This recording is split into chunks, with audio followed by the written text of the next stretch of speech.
Welcome to classic higher secondary school. So இன்றைக்கி நம்ம பார்த்தீங்க அப்படின்னா 10th ஸ்டாண்டர்ட் சயின்ஸில் எலக்ட்ரிசிட்டியோட லெசனில் எல்லாத்துக்குமே டிஃபிகல்ட்டாக இருக்கக்கூடிய ஒரு சின்ன 2 மார்க்கோட எக்ஸ்ப்ளனேஷன் தான் நம்ம இன்றைக்கி பார்க்க போகிறோம். ஸோ என்ன எக்ஸ்ப்ளனேஷன் அப்படின்னு பார்த்தீங்கன்னா, எலக்ட்ரிக் பொட்டன்ஷியல்னால் என்ன, பொட்டன்ஷியல் டிஃப்ரென்ஸ்னால் என்ன அப்படின்னு சொல்லிட்டு ஒரு சின்ன 2 மார்க்கோட எக்ஸ்ப்ளனேஷன். எல்லாத்துக்குமே மோஸ்ட் ஆஃப் ஆல் இருக்கக்கூடிய ஒரு கன்ஃபியூஷனான ஒரு 2 மார்க்கு தான் இது. ஸோ இதை வந்துட்டு நம்ம ஒரு சின்ன எக்ஸ்ப்ளனேஷனோடு நம்ம சொல்லிடலாம்.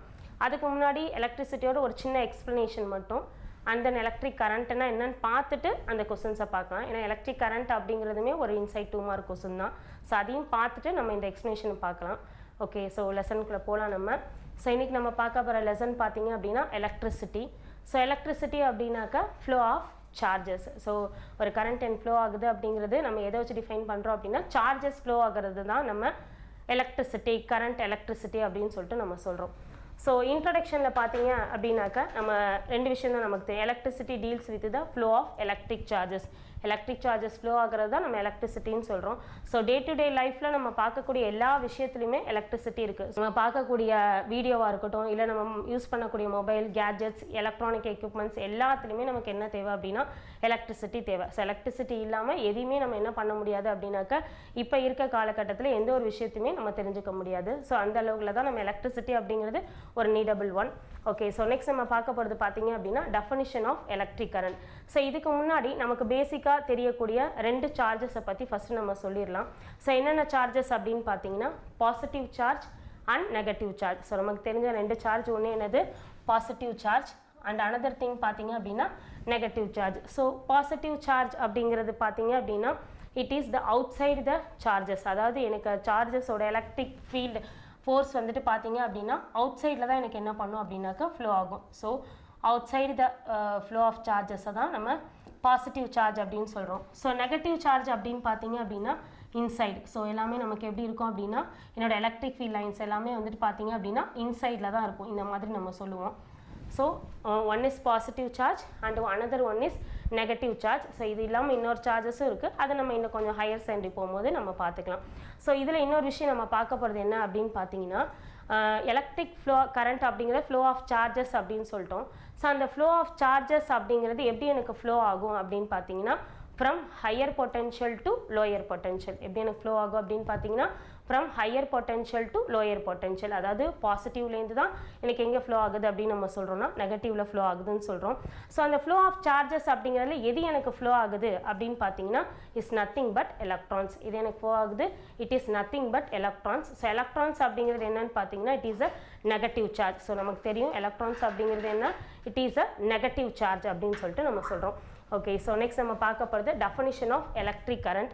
ஸோ எலக்ட்ரிக் கரண்ட்டோட definition it is defined as the rate of flow of charges in the conductor. So இந்த கண்டக்டர் அப்படிங்கிறது என்னன்னு பார்த்தீங்கன்னா, எந்த ஒரு மெட்டீரியல் எடுத்துக்கிட்டாலுமே பார்த்தீங்க அப்படின்னா it is all made up of atoms. நமக்கு தெரியும். ஸோ யூனிவர்ஸில் இருக்கக்கூடிய எந்த ஒரு ஆப்ஜெக்டாக இருக்கட்டும், இல்லை எந்த ஒரு மெட்டீரியலாக இருக்கட்டும், it is all is made up of atoms அப்படின்னு சொல்கிறோம். ஸோ ஆட்டம்ஸ்குள்ளே என்னென்ன இருக்கும் அப்படின்னு பார்த்தீங்கன்னா, ஆட்டமோட சென்டரில் வந்துட்டு நமக்கு நியூக்ளியஸ் இருக்குது. அந்த நியூக்ளியஸை சுற்றி எனக்கு என்ன பண்ணும் அப்படின்னா எலக்ட்ரான்ஸ் வந்துட்டு ரிவால்வ் ஆகும் அப்படிங்கிறத நம்ம கெமிஸ்ட்ரியில் அட்டாமிக் ஸ்ட்ரக்சரில் நம்ம நிறைய பார்த்துருக்கோம்.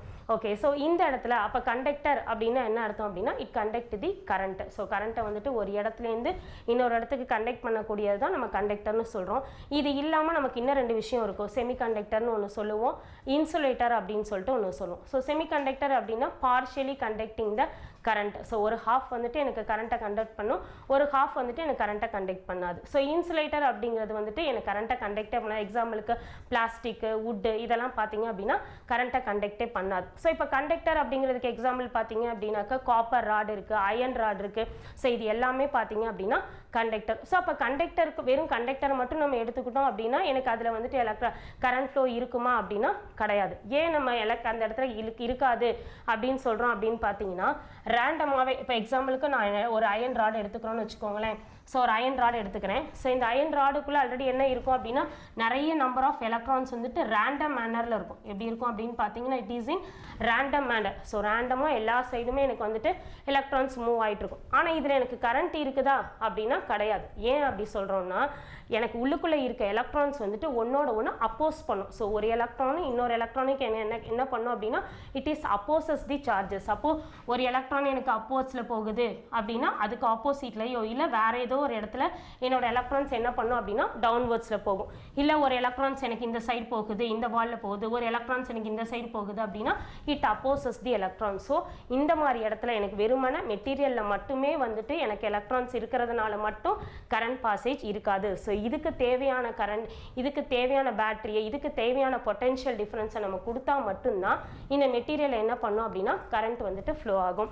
இதை தான் நம்ம இங்கே பார்க்குறோம். So first definition of electric current, it is defined as the rate of flow of charges in the conductor. கண்டக்டரில் ஃப்ளோ ஆகக்கூடிய சார்ஜஸை தான் நம்ம எலக்ட்ரிக் கரண்ட் அப்படின்னு சொல்கிறோம். ஸோ இதுக்கு டெஃபினிஷன் என்ன கொடுத்துருக்காங்க, கரண்ட்டோட டினோட்டட் சிம்பிள் பார்த்தீங்க அப்படின்னா I is equal to Q/T.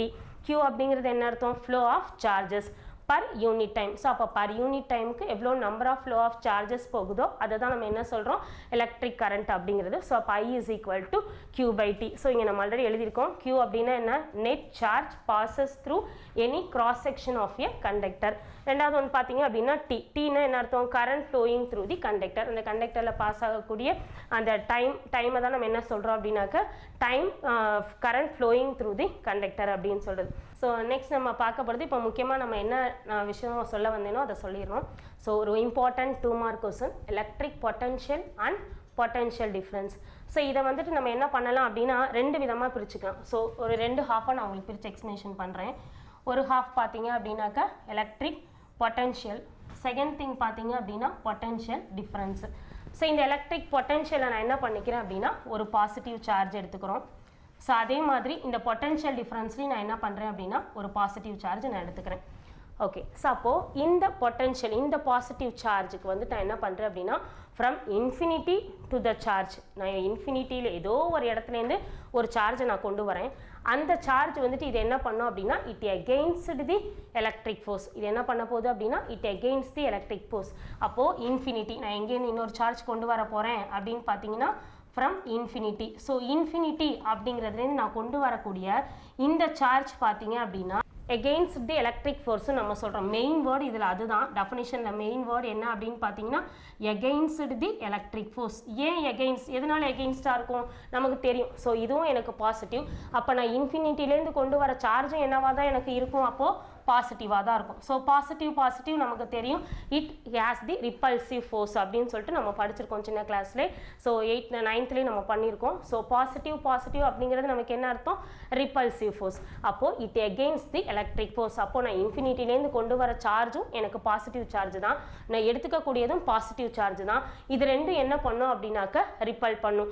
ஆனால் இதுக்கு எகெயின்ஸ்ட் தான் நான் என்ன பண்ணுறேன் அப்படின்னா அந்த பாசிட்டிவ் சார்ஜை இன்னும் நான் என்ன பண்ணுறேன் அப்படின்னாக்க நான் வச்சிருக்கக்கூடிய இந்த பாசிட்டிவ் சார்ஜுக்கு நெருக்கமாக நான் கொண்டு போகிறேன். ஸோ ரெண்டுத்தையும் நான் என்ன பண்ணுறேன் அப்படின்னாக்கா ஒன்றா கொண்டு வரோம். ஸோ இதை தான் நம்ம என்ன சொல்கிறோம் அப்படின்னா எலக்ட்ரிக் பொட்டன்ஷியல் அப்படிங்கிறது. ஸோ டெஃபினிஷன் பாருங்கள், electric potential is the amount of work done moving a unit positive charge from infinity to that point against the electric force. electric forceக்கு against-ஆ இன்ஃபினிட்டிலேருந்து நான் கொண்டு வரக்கூடிய அந்த பாசிட்டிவ் சார்ஜுக்கு எகெயின்ஸ்டாக நான் கொடுக்கக்கூடிய அந்த அமௌண்ட் ஆஃப் ஒர்க் டனை தான் நம்ம என்ன சொல்கிறோம் அப்படின்னா எலக்ட்ரிக் பொட்டன்ஷியல். இதை அப்படியே வச்சுட்டு இங்கே பாருங்கள், இன்னொரு விஷயம் நம்ம என்ன சொல்கிறோம் அப்படின்னு பார்த்தீங்கன்னா பொட்டன்ஷியல் டிஃப்ரென்ஸ். இந்த பொட்டன்ஷியல் டிஃப்ரென்ஸை நான் என்ன சொல்கிறேன், ஒரு பாசிட்டிவ் சார்ஜ் எடுத்துக்கிறோம், மறுபடியும் நான் என்ன பண்ணுறேன் அப்படின்னா இன்னொரு பாசிட்டிவ் சார்ஜ் எடுத்துக்கிறேன்.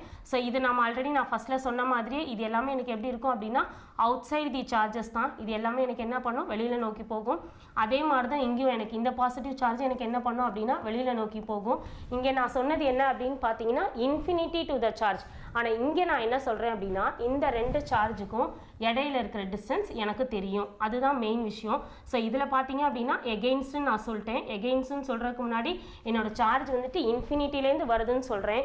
இங்கே நான் என்ன சொல்கிறேன் அப்படின்னா பொட்டன்ஷியல் டிஃப்ரென்ஸில் 2 சார்ஜுக்கும் இடையில இருக்க டிஸ்டன்ஸ் எனக்கு தெரியும். So from one point to another it against the electric force. ஒரு பாயிண்ட்லேருந்து இன்னொரு பாயிண்ட்டுக்கு என்னோட எலக்ட்ரிக் ஃபோர்ஸ்க்கு எகெயின்ஸ்டாக நான் கொடுக்கக்கூடிய அந்த ஒர்க் டனை தான் நம்ம பொட்டன்ஷியல் டிஃப்ரென்ஸ் அப்படின்னு சொல்லிட்டு நம்ம சொல்கிறோம். ஸோ அப்படியே டெஃபினிஷன் ரீட் பண்ணுறேன் பாருங்கள்.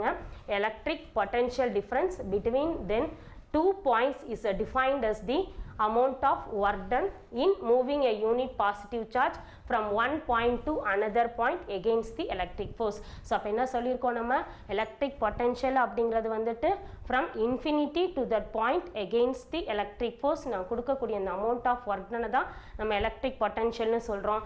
அதே potential differenceல பார்த்தீங்க அப்படின்னாக்க from one point to another thing against the electric force we are giving the amount of work done. So இது ரெண்டுக்கும் இருக்கக்கூடிய difference இதுதான்.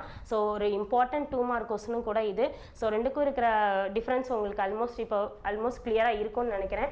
So ரெண்டுக்கும் அந்த potential difference-ல பார்த்தீங்க அப்படின்னா இன்னும் கொஞ்சம் நம்ம explanation-ஓட சொல்லியிருப்பாங்க VA and VB அப்படின்னு சொல்லிட்டு. இப்போ நம்ம எடுத்துக்கிட்டோம் இல்லையா இந்த இடத்துல. ஸோ இதை வந்துட்டு நம்ம ஏன்னு எடுத்துக்குவோம், இதை வந்துட்டு பின்னு எடுத்துக்குவோம். ஸோ பொட்டன்ஷியல் டிஃபரன்ஸோட சிம்பிள் பார்த்தீங்க அப்படின்னாக்கா V. So அப்போ V is equal to VA minus VB. That means VB greater than B greater than A. அது இன்னொரு விதமாக நம்ம சொல்லலாம் அப்படின்னாக்கா VB minus VA. So A greater than B. So இந்த மாதிரி நமக்கு இருக்கும். So இதோட எக்ஸ்பிளனேஷன்லாம் இன்னும் கொஞ்சம் பெரிய கிளாஸ் போகும்போது நீங்கள் டீப்பாக பார்ப்பீங்க. ஸோ இப்போ V is equal to VA minus VB if VA is more than VB. அதே மாதிரி V is equal to VB minus VA if VB is more than VA. Okay, so இதோட யூனிட் பாருங்க. So SI unit of electric potential or potential difference ரெண்டுக்குமே unit பார்த்தீங்க அப்படின்னா நமக்கு என்ன தான் வோல்ட் தான். ஸோ அப்போ 1 volt is equal to 1 joule per 1 coulomb. Okay, so almost உங்களுக்கு முக்கியமாக நான் சொல்ல வந்த விஷயம் electric potential and potential difference கிளியராக இருக்கும்னு நினைக்கிறேன். தேங்க்யூ.